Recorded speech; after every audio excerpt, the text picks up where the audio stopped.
This podcast is for informational and educational purposes only. It is not therapy or clinical treatment and does not create a therapist-client relationship. If you are in need of mental health support, please consult a licensed professional.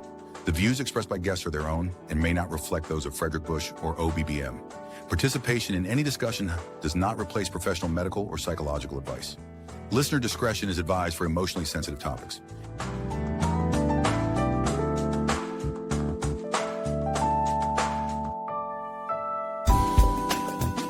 Welcome to On Being Black Men, a blueprint for power and purpose with Fredrick Bush.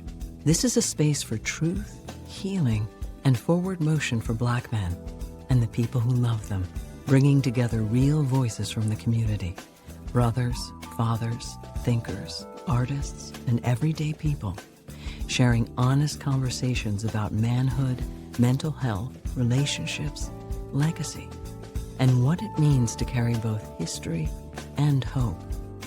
We're not here to fix, we're here to build. From generational trauma to emotional growth, each episode offers reflection, perspective, and a call to reclaim power on our own terms. Whether you're navigating struggle or stepping into the unknown, you're not alone. This is for men. This is about men. This is On Being Black Men.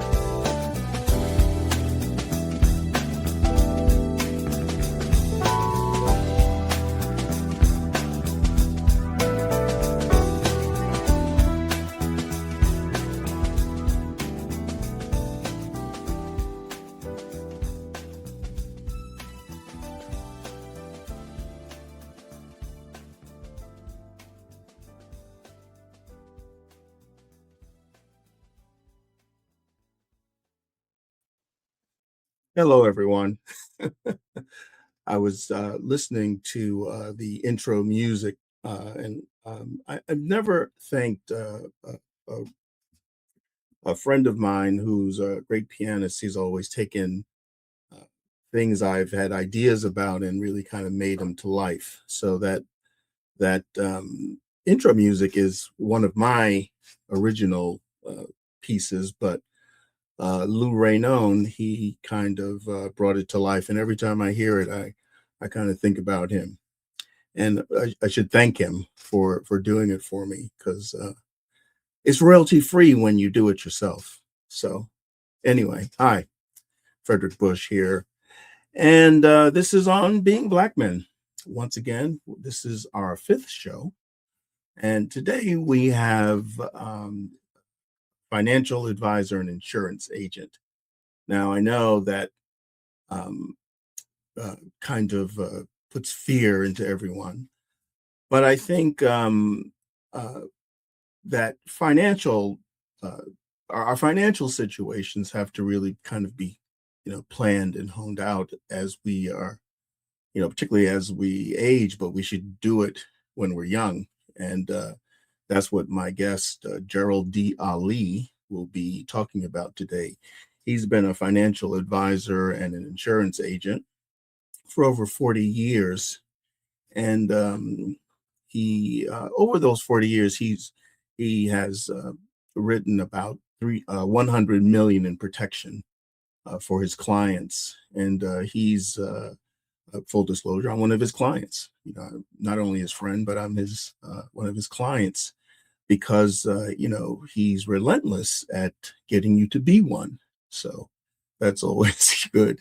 He's also at the top of his game right now. He's in the President's Club for Midland National. He's been in that club for 9 years. He does retirement planning, long-term insurance, disability insurance, life insurance, estate planning, and business insurance. I've known Gerald since I was 8 years old, at least. So he has. We've known each other a very, very long time. Our families have known each other for a very, very long time, and he has a very, very interesting story to tell. And I wanted him to share it with you. Mr. Alli, how are you? I'm doing very well, Fred. Doing very well. Good. As you said, we have a history that goes back to the days of short pants at 6, 7, 8 years old, upstate New York.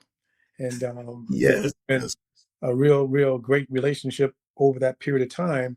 And we never probably knew it would end up at this particular point in life, reconnecting at this level like this. that's But for sure. things have worked its way out. That's for sure. That's for Mhm. sure. Mhm. So, we're gonna, kind of have a 3-act podcast today.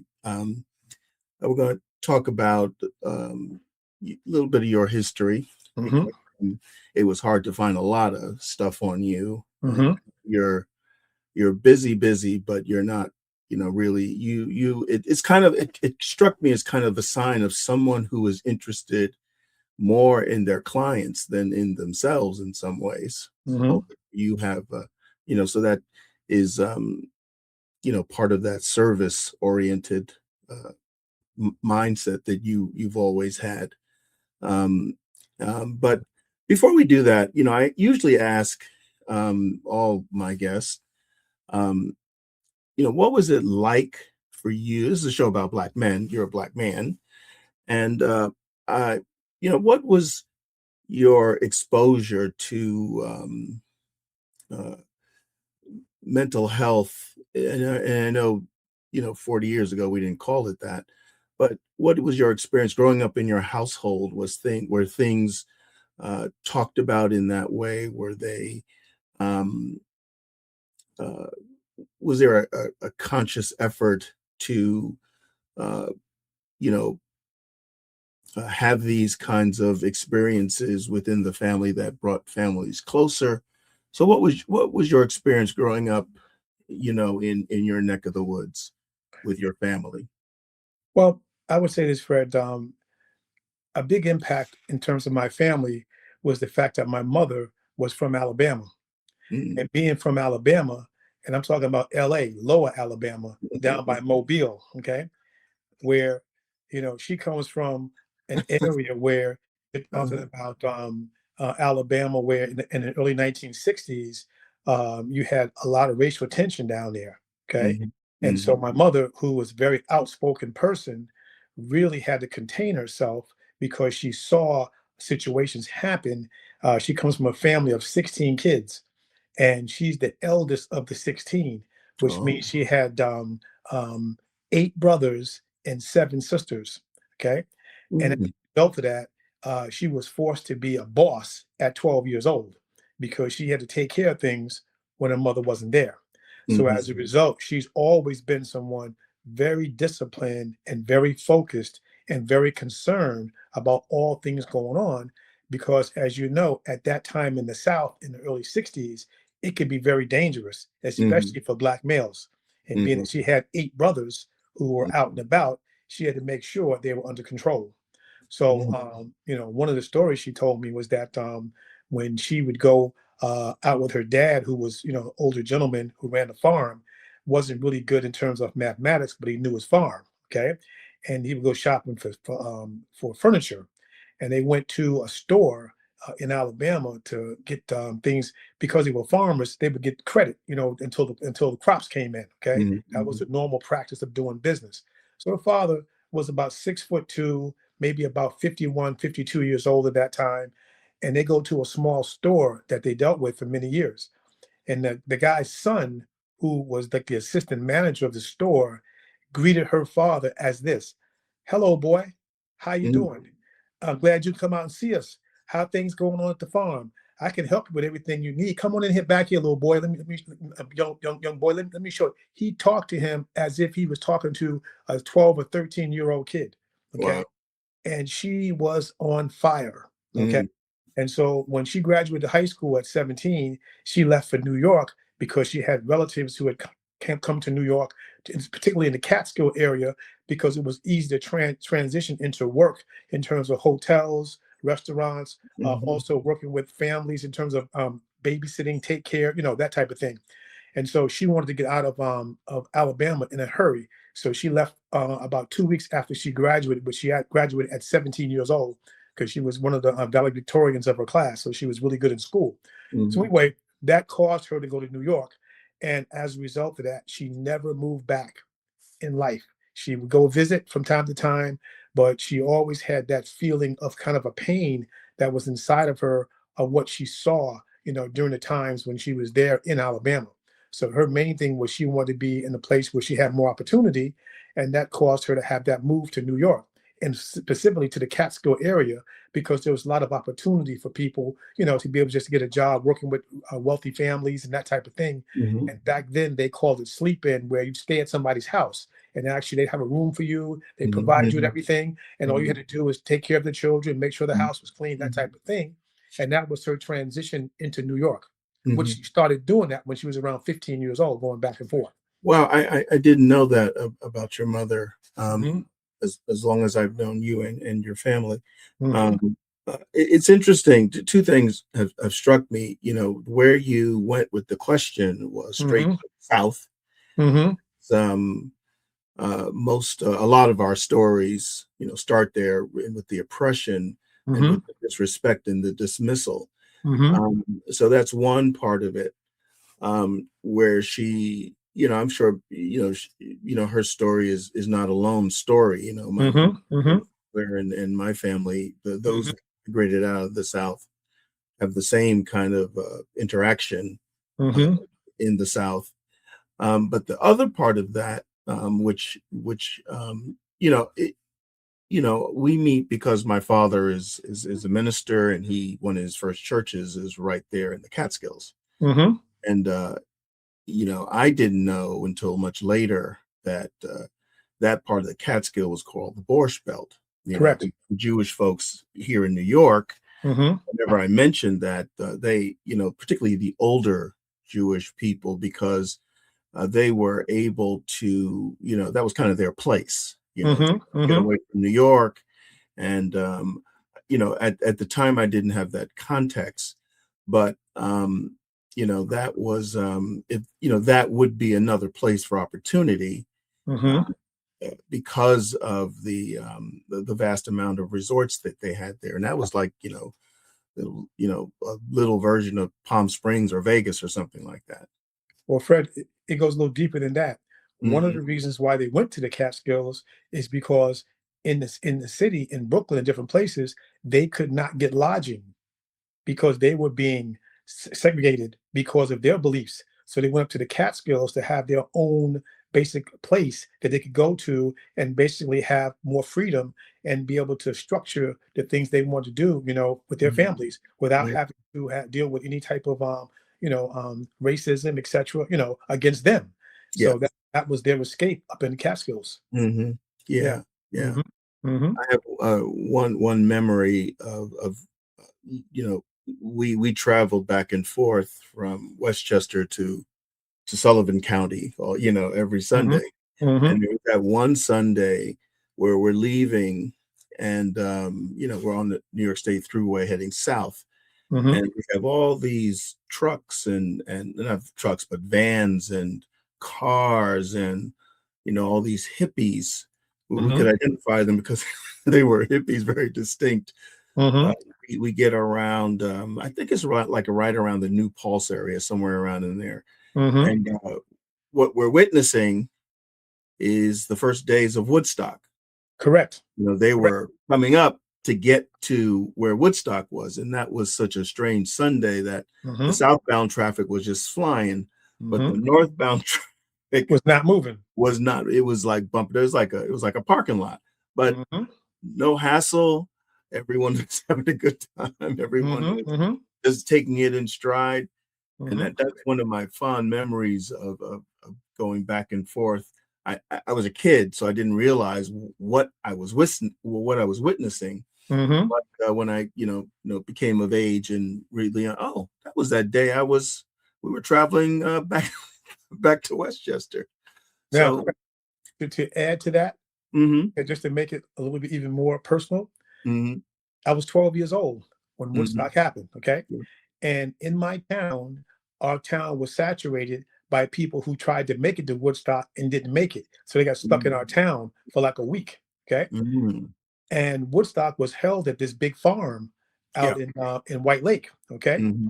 And it just so happened one of my best friends, a friend of mine by the name of Jay Rosenberg, his uncle owned the farm where Woodstock was held, and his name was Yasker. Is that right? That's Is that right. right? That's right. It's fact. Fact. Wow, wow, Okay. wow. That's a real Right. piece of Right. historical. Yeah. And I Wow. actually remember when I went into town, walking around in town, I went to this restaurant called Gage's Diner. And when I went there, I think it was on a Friday, there were all these amazing motorcycles all around the restaurant. Okay. And you know Mhm. who it was? It was Hell's Angels, Gold Angels? the Okay. motorcycle gang, because they were the security for Woodstock. Oh.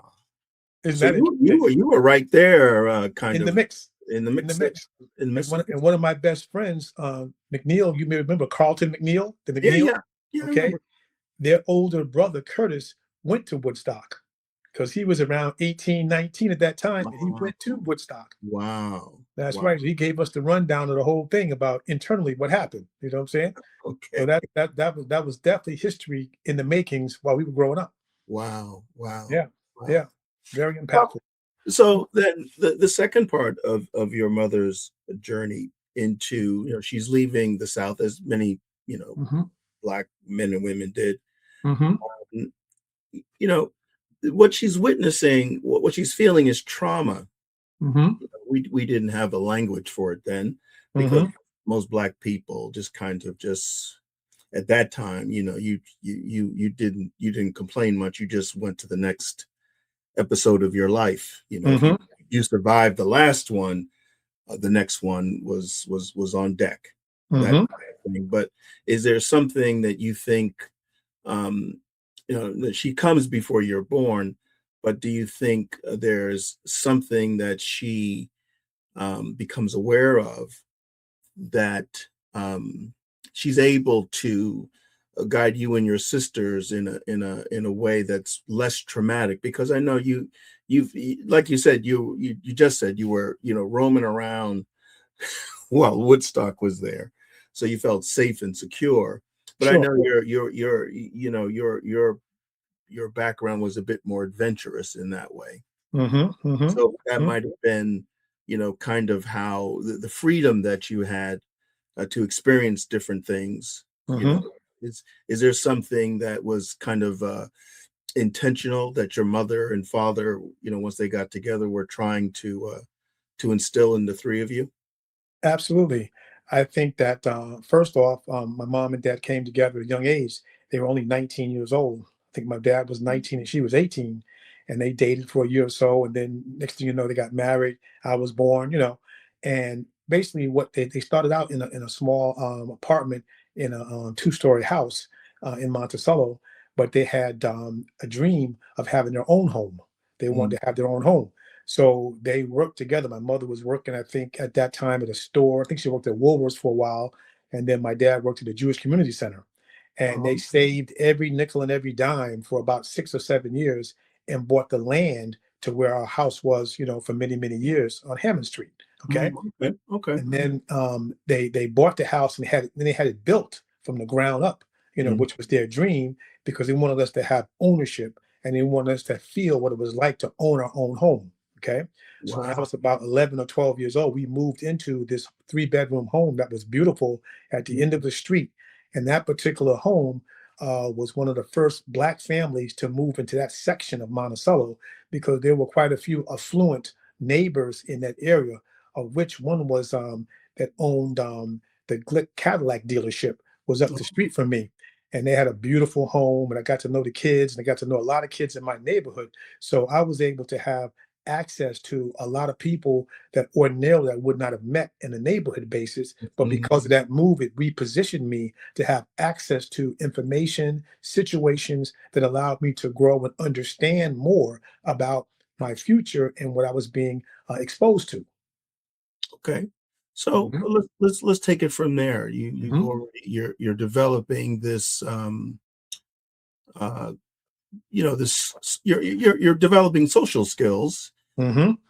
not just with Black people, but with the population of, whites and Jews that are there. Mhm. That's correct. So this is, I mean, you were one of the first Black, people I knew that skied. Mhm. Mhm. And I know up there was a, big, when it used to really, really snow in New York. That's right. That's right. You were one of those folks that, you were already skiing in your teens. Well, Fred, again, I've always believed that my life has been divinely guided. And because of that, at 11 years old, a guy by the name of Vic, I think his name was Victor Gordon, he was a partner in the ski area in Monticello at Holiday Mountain. And Mm, he also owned a oil company in Monticello as well. And for mhm, some reason, he decided that Black children should have access to being able to ski. Okay. mm, So he put together a minority program where he had a meeting at Holiday Mountain. I was 11 years old. And he had about 35 to 40 kids with their parents come to Holiday Mountain, and he explained the program. And the program was this: for the kids that wanted to learn how to ski, they would provide transportation from Monticello to Holiday Mountain free of charge Saturday mornings at 9 o'clock. You would then get free rental skis, boots, and poles to use to ski with for the day, no charge. In addition, on Saturdays, they would give you free ski lessons, no charge, and take you back to Monticello. So I took my mother down there with me, and I just sat there calmly smiling. And when she heard the whole thing, I said, "Mom, that's a pretty good deal, ain't it?" And she said, "Son, I gotta agree. That's a pretty good deal." I said, "So all I need from you is a coat, some gloves, and a hat, and I'm good to go." And Fred, that particular situation actually changed my life in mm, ways I didn't even know, because mm, as I became a skier, after 4 years, I even did some racing, giant slalom with the poles and everything, right? mhm, mhm, And I was making friends that I ordinarily wouldn't make while I was skiing. Okay. mhm, mhm, And then fast forward, like say 10 years later, I'm in the business world in Long Island, and I'm meeting clients who travel all over the place to ski. Okay. mhm, And mhm, as a result, I was able to connect with them and identify with something that they loved. And mhm, by that time, I'd gotten married and everything else. And so it became a vehicle that allowed me to transition into different types of social sections that ordinarily I wouldn't be in. you're Okay. right, exactly. And that was very, very powerful. Very, Mhm, very powerful. yeah, And I also taught my kids how to ski. And so mhm, as a result, in Virginia, where I live at right now, less than 2 hours away, there are two ski resorts. One is Massanutten, and the other one, I'm trying to think of the other name, it was two of them, and Wintergreen. And within a 2 hour radius, when my kids were growing up in Virginia, I was able to take them into the aspect of learning how to ski and teaching them also how to roller skate, which worked parallel to skiing. And we mhm, had that time to spend together that ordinarily Black kids are not experiencing that. mhm, mhm, You see? mhm. So Yeah, it really shaped that one person's decision up north to open those doors impacted me on many different levels because of social mobility, as well as the ability to have just great times with my kids and get a chance to do something that ordinarily they wouldn't have been exposed to. mhm. And that's the great thing about you and your experience,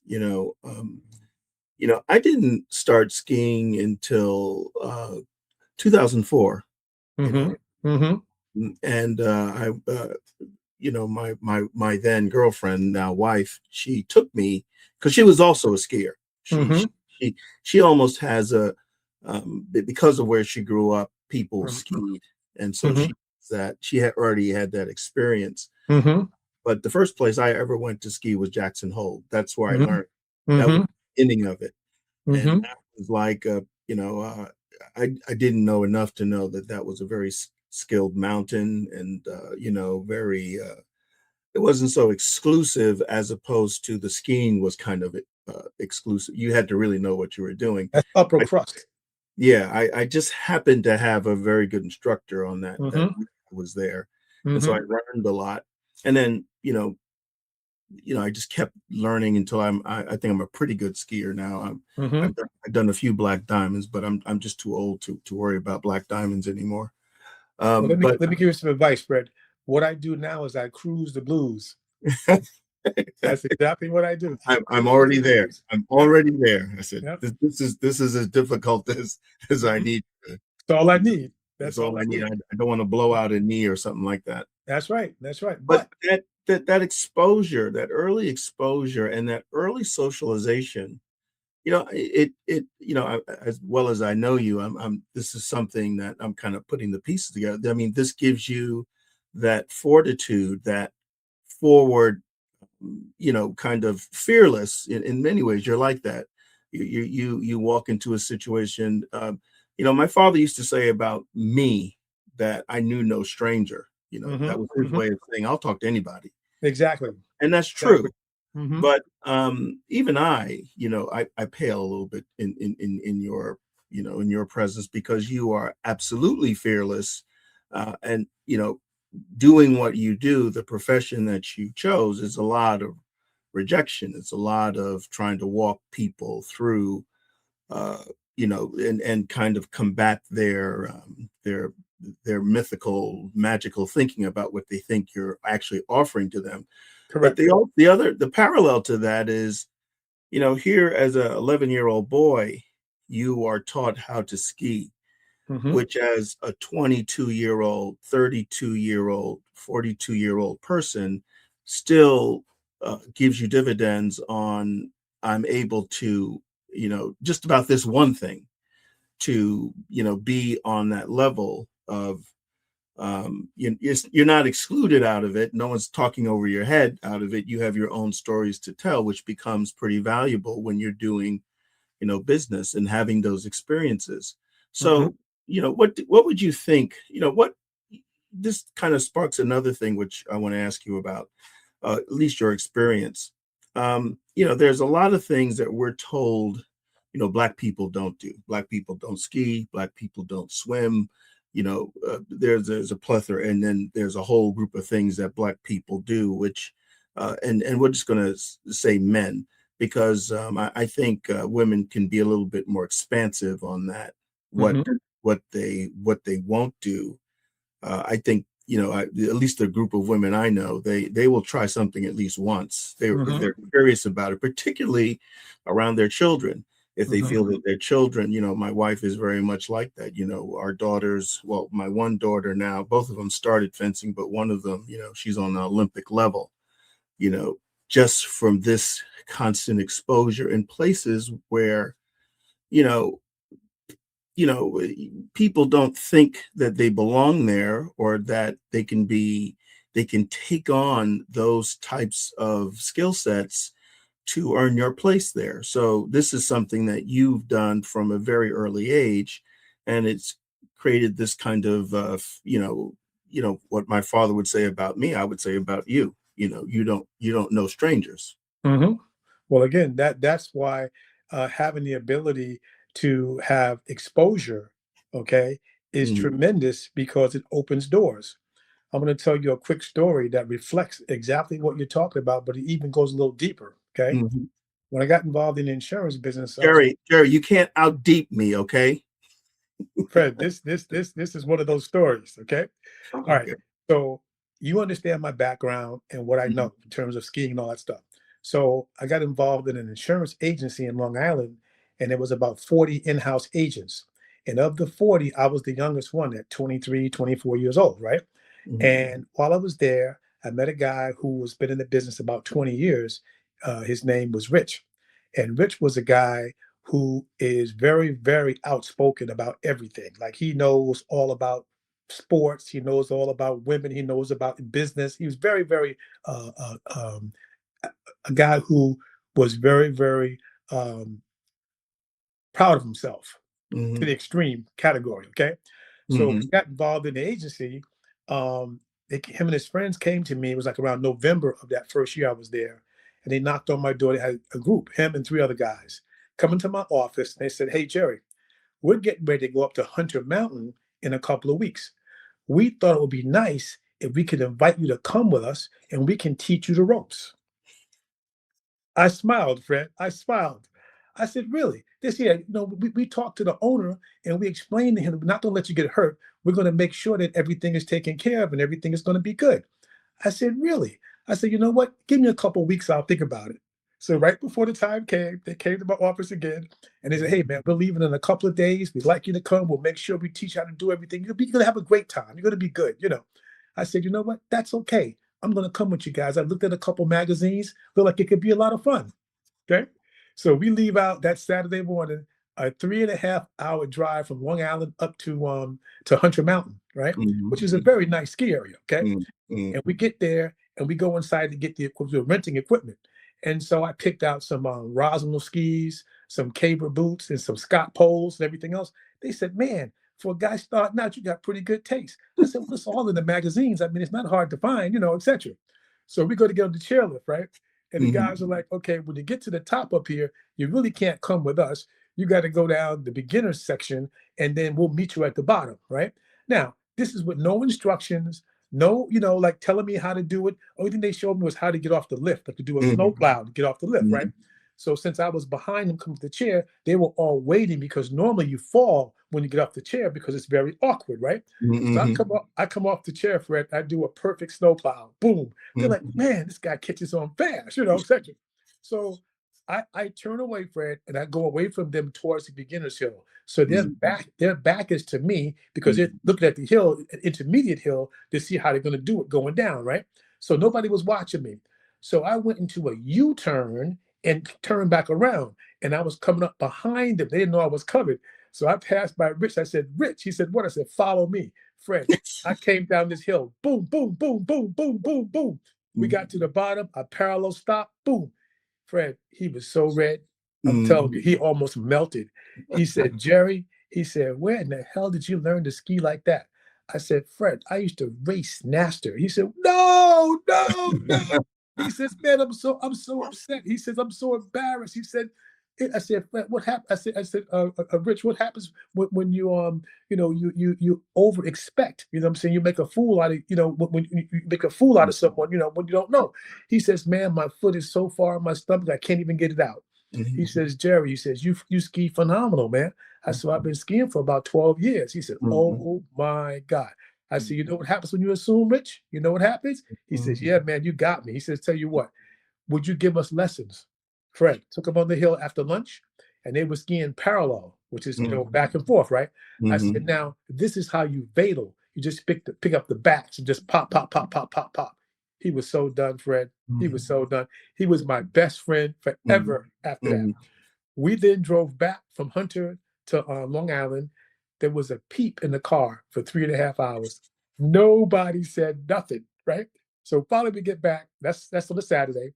That Monday we have our office meeting. Okay, the office meeting, and he's so excited now because he knows something now that nobody else in the office knows. It's like 40 guys. So in the meeting, Monday meeting, he interrupts the meeting, Fred, and says, "Hey guys, I just got to tell you, we went skiing this weekend.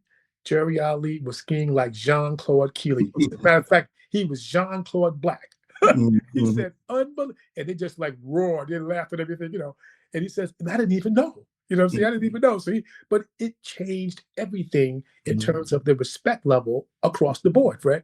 Everything was changed because now I was doing something that other people do unexpectedly. Okay? And as a result of that, everything opened up 100% more because I felt more inclusive in everything. You see what I'm saying? So those abilities and those opportunities in life can be very significant when you have the opportunity to expand your horizon in situations like that. Yeah. But the other thing that strikes me about the story is very funny. This underestimating you could have been, could have just been, the whole thing could have been avoided just by asking, "Hey, Jerry, do you ski?" Never asked me. Never asked you. Never asked me. So there's a big assumption that you're Black, so you couldn't possibly ski, right? And then, boom, you're Jean-Claude Keely, which people wouldn't. That's such an old name, right? That's the wild world of sports. Name for he had gold in the '76. Olympics, you know what I'm saying? Long in the downhill, you know what I'm saying? I know who he is. I used to watch him, But even for me at that stage of my life, I would watch it. I would watch skiing, Mm-hmm. but I wouldn't be a part of it. I would Mm-hmm. feel that this is not for me. This is not built for me. Right. Whereas you had this opportunity of, the largesse of someone who thought there was an injustice here, Mm-hmm. and we are going to teach these children, um, you know, Exposure. we're going to give them exposure. Mm-hmm. We're going to teach them how to do this. Mm-hmm. I have on my website, I have there's a small video about the history of the Brotherhood of Skiers, Mm-hmm. Mm-hmm. how they started, and you know, uh, people, these are thousands of Black people who do a very, very particular thing Mm-hmm. that the vast majority of Blacks feel it's not for them. Mm-hmm. Now there's a learning curve. There's definitely nowadays with passes and equipment that could be a barrier, Mm-hmm. but that's a barrier that you almost have to bite the bullet Mm-hmm. to have this. We don't really have this kind of excuse anymore. In some, the excuse is, what are we, denying ourselves and our children? So for me, I didn't. My kids started skiing when they were, in the single digits. Mm-hmm. Mm-hmm. So they are very good skiers now. One is even not just a skier but a snowboarder. Mm-hmm. Mm, I have, both of my daughters are certified scuba divers. Mm-hmm. Mm-hmm. They're PADI level scuba divers. They just did that about 2 years ago. Mm-hmm. And, so this thing around exposure and kind of breaking the mold, if you will, is part of what I talk about in my workshops, the ICBM workshops, where we're talking about being expansive, Mm-hmm. thinking about, well, this is who you might be. Who can you be? How can you craft a different way of being, and move toward that? So, I mean, these are it's a you have kind of implemented this thing about exposure and making the best of that, and not being afraid to walk into these new spaces. I mean, that was kind of how you made it to Virginia. That's always kind of blowed my mind, where you had all this established stuff in Long Sure. Island, Mm-hmm. New York, and then you know what it would seem like to people, that you just up and left New York and went to Virginia. And in some ways, that's pretty much what you did. The reality of it is that what I did first was I did a study of the best places to live where I could take the income I make from New York and leverage it. So I knew that the income level of Long Island and New York City, I dealt with young stockbrokers, investment bankers, and people like that, and they were making pretty sizable incomes. And I said, if I can reposition myself far enough south where the cost of living would be dramatic, I could then have the best of both worlds. My wife would be able to stay home and take care of the children and be a full-time mother while I'm going back and forth to New York once a month, which I did for 15 years, every Mhm. month, I back remember and that. forth. Yeah, that Yeah, was one of those yeah, people you came to visit. that's exactly right. So I ended Mhm. up getting licensed in New Jersey, Maryland, Delaware, DC, Virginia, North Carolina. And so as a result, as I was moving in that space, I started getting referrals to people, etc. Because coming to Virginia, I didn't know anybody. So I said, Mhm. okay, how am I going to sustain my current bills and everything else just starting from scratch in a new area? So I realized that the clients I had in New York would I would continue to service them while I was then making new clients in Virginia and building relationships down there. And it took Mhm. about 15 years to kind of like level the playing field. But fortunately, what I found out in Virginia was there were a lot of Black business Mhm. owners who Mhm. were very, very successful. For instance, I worked very difficult, very, very consistently with Black-owned funeral homes in Virginia, Mhm. because in Virginia and in North Carolina, etc., the majority of Black people went to Black-owned funeral homes for those types of proceedings. So as a result, we Mhm. had owners of businesses who became multimillionaires in the funeral business. So when Mhm. I came down to Virginia, I opened my mind to the possibility of becoming an expert in that area, where I used to speak at the VMA, which is the Virginia Morticians Association on the state level. Okay. And as a result of that, I was once sent down to New Orleans to speak in the New Orleans National Black Funeral Home Convention in New Orleans. Okay. Mhm. So I was spreading myself out that way and leveraging what I learned in New York. I had great products, great information. Now I could work with the estate planning process and use those skills to help those individuals do succession planning for the Black-owned funeral homes to their children. You Mhm. see? So Mhm. all of that happened as a result of me deciding that New York was not the right place and time to raise the family. It was still a good place to do business. So Mhm. I then leveraged both of those situations, took my wife and kids down to Virginia, and we were in an excellent school system in Virginia, where in middle school, the kids were getting free laptop computers in the South. Mhm. Mhm. Okay, which Mhm. put them on the cutting edge of knowing exactly what to do. And Mhm. as a result of that, now all four of my children have their bachelor's degrees. Okay, and I Mhm. have a son previously from New Jersey that also has his bachelor's degree. Okay, Mhm. so I understood that I had to have vision in terms of where I want to go, but I also had to be willing to pay the price of driving back and forth to New York every Mhm. month for 20 years. You see, and so Well, it's price and promise. yeah, I would definitely know about that. That's how we met. My father was Mhm. traveling back and forth from Westchester to Monticello, Westchester, Monticello, Westchester, Monticello. And it is tough, Yeah, it it is tough, and that especially was with a family. yeah, that was only well, we went. There's not a Sunday we missed because there was Mhm. no one to babysit us, and Mhm. my father was the type of man who, he wouldn't, dare ask you to do something he wasn't doing. Mhm. He can't tell people to bring their kids to church, and his kids are staying home. So we were Mhm.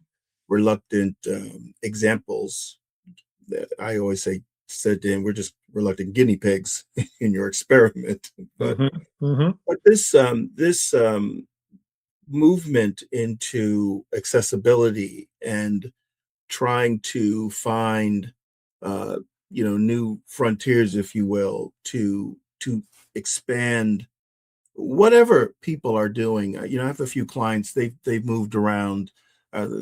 What I'm thinking about in particular, she moved to the South, and for almost the same reasons. She was trying to find. She was a single parent, and she was trying to find the best places for her children, and Mhm. so she ended up moving south. Um, uh, the standard of living is much different, but I think the people who are more successful at it do what you do. There's kind of a hybrid. I have my roots in New York, but my living in a place where the cost of living, my dollar goes a much longer way.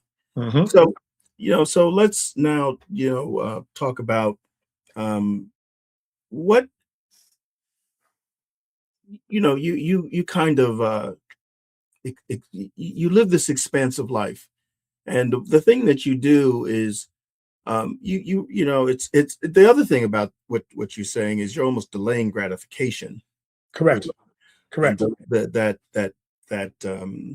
that skill, I would say, of delaying gratification for the right now, and you defer it a little bit further down so you can get a better benefit, is Mhm. something that many people don't quite always deal with. Mhm. There's an indicator that says people who are able to do that will be successful. So if you are back and forth between Virginia and New York for 15 years, but you're working that, and you're also developing new stuff. So that's a real kind of vision. You have 4 kids, right? Patricia and I have 4 kids, yes, and I have one son before I met Patricia. Okay, so then you have 5 kids who, all went to college, all are pretty. I know your son is like a blues musician. Yeah, So he's also, Fred, he went to school for environmental sciences at VCU, and he mhm, got his degree, and he worked for the city in regards to the James River system, in terms of mhm, management of those park systems, right? mhm, And mhm. just about 3 months ago, he got promoted to superintendent of the whole James River Oh, park okay, system. So okay, he's fundamentally solid in terms of what he's yeah, doing. yeah. So Mhm. Yes, and that's what an education can do for you. I don't really always understand people who don't want to have that experience, because it's also a place where you learn, you get to meet people. They're going to Mhm, be your peers. You're going to rise together in many ways. mhm. I think Black women have been able to capture that. That we are friends and we are peers.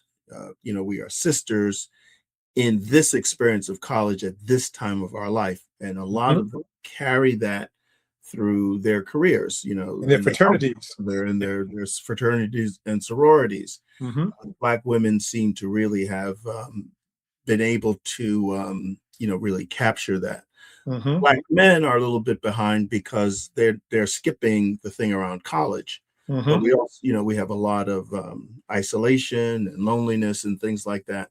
But at the core of your whole story, from your mother to your son, family is always, kind of an anchor point for you in your life.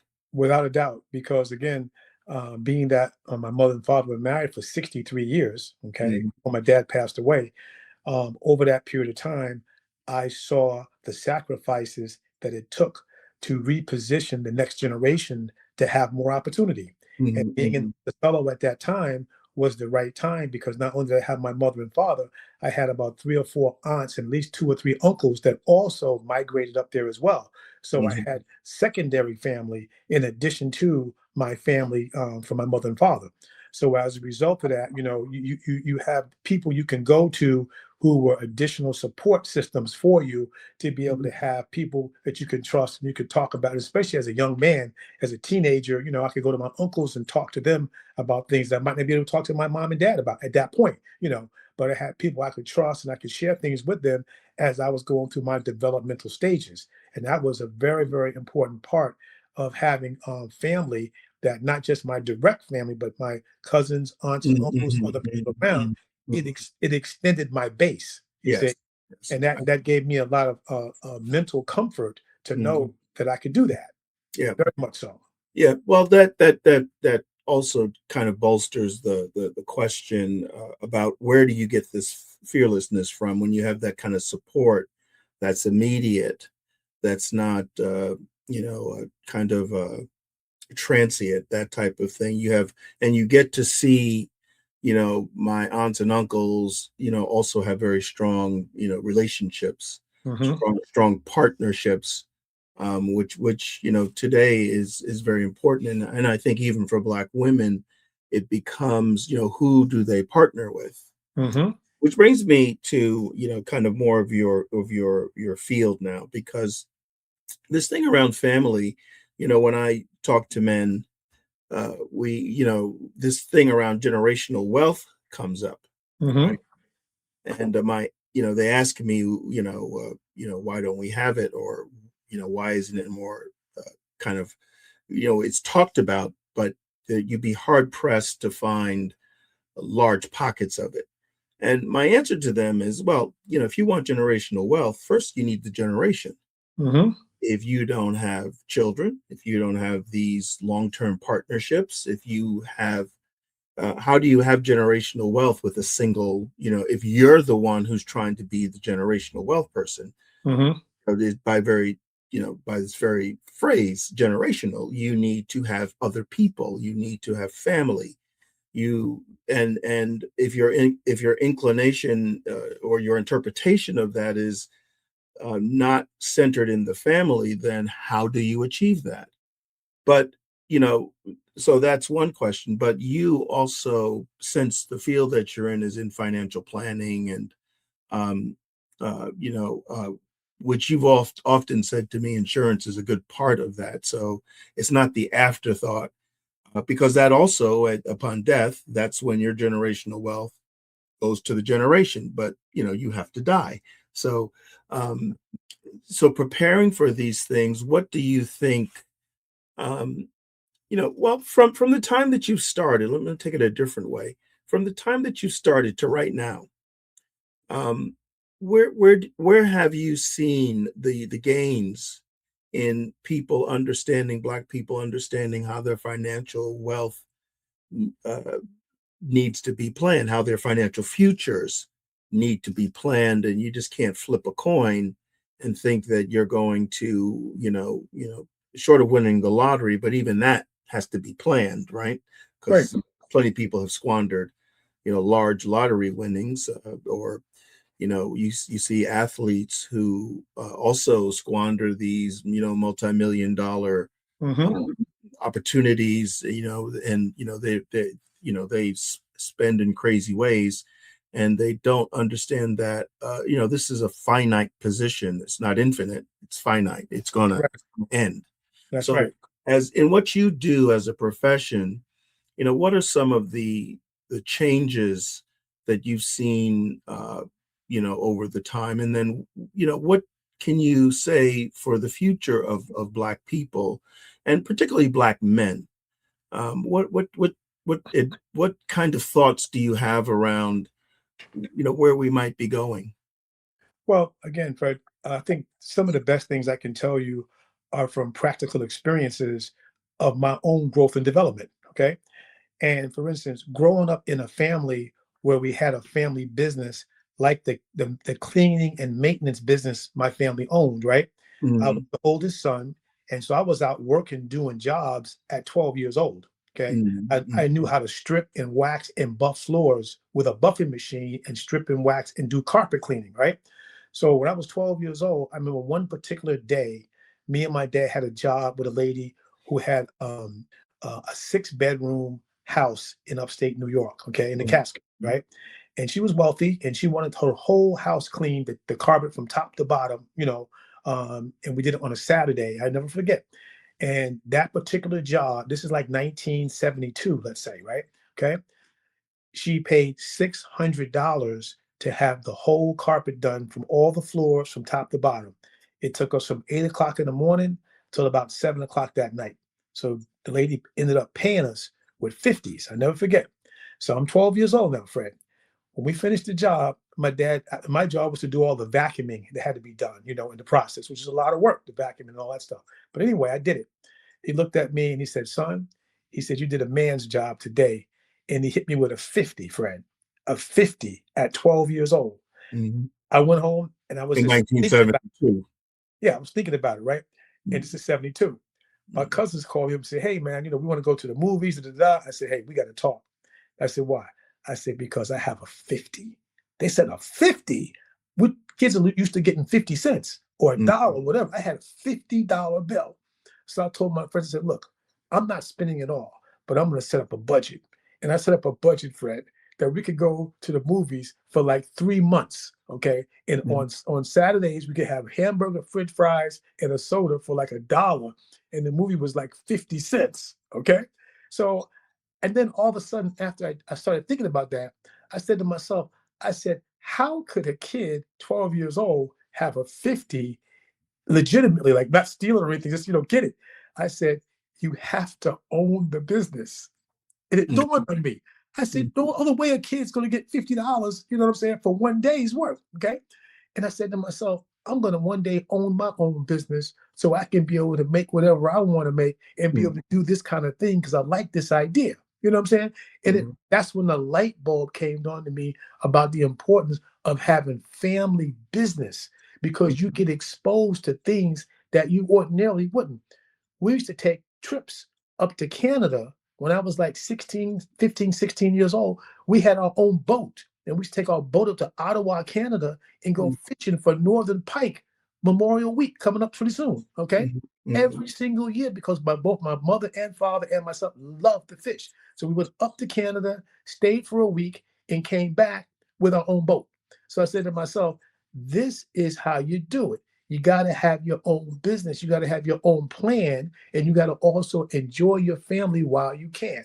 mhm, mhm, See? So those kind of experience carry over into whatever else you're going to do in life because now you have a foundation of discovery. You start to see what is the remnant of what you're trying to create. So mhm, that's why when I got into the insurance business, I understood why it was necessary to buy life insurance, which allows you to protect future income. Because if you don't live, you don't make the money that you'd make over a lifetime. You could be 30 years old and you could be making, $50,000 a year, okay? Which means by the time you get out to be age 65, you're going to make over $2 million if you live. So what life insurance says, if you don't live, you're smart enough to buy some of the future money that you would have earned had you lived, lock that into a policy, and now that's transferred to your family. Let's say they get a benefit of $500,000. If they get a $500,000 tax-free, they can put that in an investment that maybe will earn 10%. 10% on $500,000, that's $50,000 a year. So it's either you're at work or you leave money at work. And that's the part people don't understand.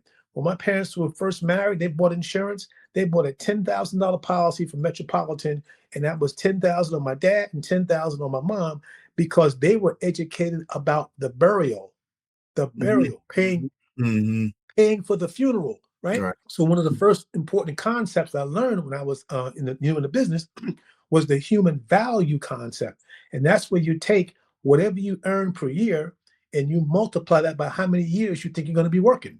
Okay, Mm-hmm. so whatever that number is, that could be 2 million, 3 million, $4 million. Then you got to figure out how much insurance do you need to buy as a percentage of that money to have enough income to replace the income in case you die tomorrow. You see? And once I understood that, I said, you mean you can buy future money with a policy and lock it in? So if something happens to you tomorrow, you now can leave wealth to your family, which then can be payable to a trust, so that the trust can be able to do the things that you want it to do versus just giving money to squander. So this doesn't have to, and I think people, I was definitely guilty of this. Eventually I just yielded to you and say, okay, you know what you're talking about, and I just did what you told me to do. But and that wasn't bad. But people, they probably, well, men, they don't understand that this can start very early, and that even when they're 25, 26, 30, somewhere around in there, and that can project. And here's how that projection becomes this generational wealth. It's one of the pillars of that. Is that how you see it? That's absolutely correct. Because again, when you understand that not only is it life insurance covering you in case you die, but it also has a money accumulation part where you actually start to build a long-term savings, which is not a put and take account. It's a put and keep account. And in today's world, money is too easily accessible. I mean, you can get money on the card, you can get money on the phone, you can get money on your credit card, but it's so back and forth and back and forth. When you put money into insurance, you have a tendency to leave it alone because you're not looking at it every day. You're like a tree that's going in the ground. If you look at that tree every day and you start tearing it up every couple of weeks, the tree is never going to fulfill itself of producing fruit, right? But if you let it go over a period of time, not only does it create fruit 1 year, it continues to create fruit, you see? So when I understood those kinds of principles, I had to get people to shift from short-term thinking to long-term thinking, okay? And understand that you have to be willing to have a time when you just say no to yourself. You have to say, no, I'm going to defer spending this money right now so that I can have more later on, you see? And that was a key understanding when I started to really understand the business. I'm like, this is the greatest thing ever. If somebody dies tomorrow, the family gets paid. If they don't die, they get paid. So it's a way that you can create a scenario of long-term growth. When I first moved to Virginia, I had already started my own first policy when I was 22. By the time I moved down here, I was around 26. I had some cash built up in my policy, and I used that to help buy my first townhouse down here.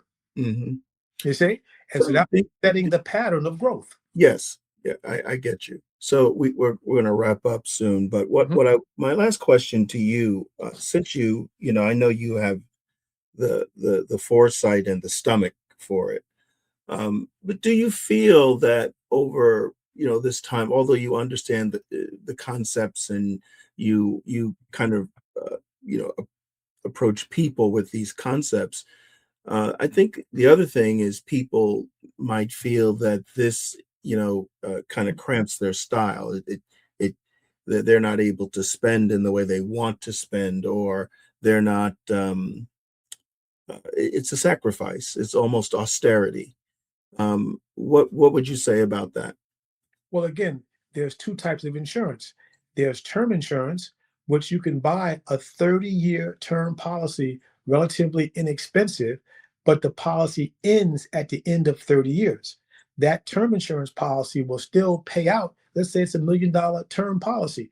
God forbid you buy a policy and in 2 or 3 days you have a car accident and you die.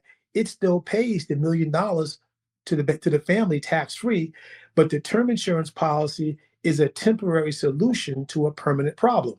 Okay. Mm-hmm. Like renting a house where the rent goes up every year and you have nothing to show for it, but you have a place to live. Okay.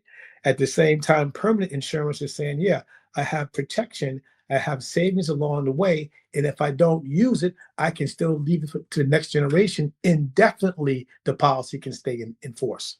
You see? But sometimes a term policy is necessary because financially you might not be able to do a policy where you can save and protect at the same time. Number one is protection because you might die tomorrow, you see? And a term policy can be converted into a permanent policy without evidence of insurability. So therefore, you might have a term policy for 10 years, and at the end of 10 years, maybe you got high blood pressure, maybe you got diabetes. You will not have to go through an exam again to convert from term to permanent because you already locked your protection in while you were young. That's a key point that a lot of people don't understand. Okay. I'm glad you're it's funny. This is my 5th time doing this. And it's the 5th time I'm going to say this, that we probably need a part 2 just on the information that you have and getting it out there. And I appreciate all the years we've known each other, and definitely appreciate what you do. And it's like an inspiration, to have been your friend and to watch you have what you have built, what you have grown, and you're living kind of the creed that I talk about, crafting what has yet to exist. That's kind of what I try to instill in ICBM, and you have kind of done that. So we're going to have you back, and so you could kind of give people, particularly Black men. I'm sure Black women are down for what you're saying. I'm probably sure many of your clients are women because they get it right away. Exactly. They get it. They totally get it. And that, are hesitant. So we're going to wrap up, and, thanks for doing this. And I want to thank all of you for tuning in, and we'll see you next time. And Fred, thank you so much for the opportunity. Sharing this information is very important, and this is my calling. And that's why I do it. Say less. Okay. But thank you, my brother. All right. Take care.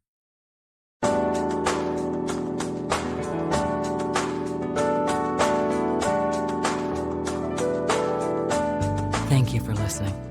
And remember, whether you're navigating struggle or stepping into the unknown, you're not alone. This is for men. This is about men. This has been On Being Black Men, a blueprint for power and purpose with Fredrick Bush. You can find On Being Black Men on Apple, Spotify, or wherever you get your podcasts, and at icbmail.com. That's icbmale.com. If you or someone you love is in emotional pain, help is just 3 digits away. Call or text 988, the Suicide and Crisis Lifeline. It's free, confidential, and available 24/7. That's 988. Stay safe, stay grounded, and keep building.